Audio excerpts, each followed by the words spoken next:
একটি সহজ সরল মেয়ে, নাম তার বৃষ্টি। বাবা মায়ের একমাত্র সন্তান বৃষ্টি। অনেক কষ্ট করে খেয়ে না খেয়ে মেয়েটিকে তারা পড়াশোনা করাচ্ছেন। মেয়েটা লেখাপড়ায়ও ফার্স্ট, অনেক মেধাবী একটি ছাত্রী। জিপিএ 5 নিয়ে ঢাকায় একটি ভালো কলেজে ভর্তি হয়েছে।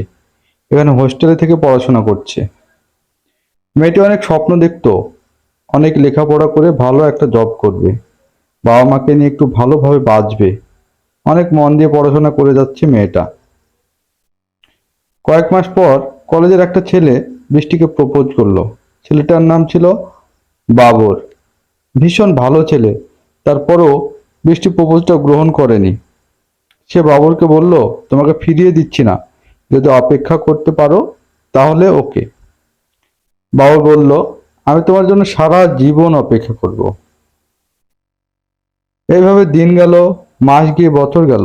এখন বৃষ্টি ফাইনাল ইয়ার। এই 2 মাস পর তার ফাইনাল পরীক্ষা। বৃষ্টির এক বান্ধবীর বিয়ে। বৃষ্টিকে অনেকে মিনতি করে যাওয়ার জন্য রাজি করেছে। এখন বৃষ্টি ভাবছে, বড়লোক বান্ধবীর বিয়ে, একটু ভালো করে পার্লারে সাজগুজ করে যেতে হবে, কিন্তু টাকা পাবে কই?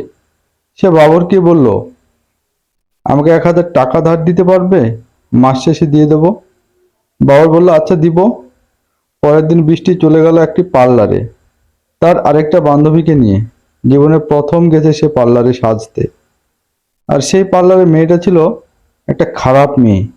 টাকাওয়ালা ছেলেদের সাথে মেয়েটির হাত ছিল। সে সুন্দর সুন্দর মেয়েদেরকে ফাঁদে ফেলে ওই পয়সাওয়ালাদের কাছে পাঠিয়ে দিত। বৃষ্টি তার ফাঁদে পড়ে গেল। বৃষ্টিকে বলল, আপু, আপনি উপরের রুমে চলে যান, ওখানে স্পেশাল সাজ দেওয়া হয়, আর ওখানে সিটও খালি নেই। সে চলে গেল উপরের রুমে, আর যেতেই রুমের ভিতরে 3টা ছেলে ছিল। দুজনে বৃষ্টির মুখে কাপড় দিয়ে বেঁধে দিল, একজনের দরজা লাগিয়ে দিল। পরে মেয়েটিকে দুজন ধরে রাখলো, একজন ধর্ষণ করলো।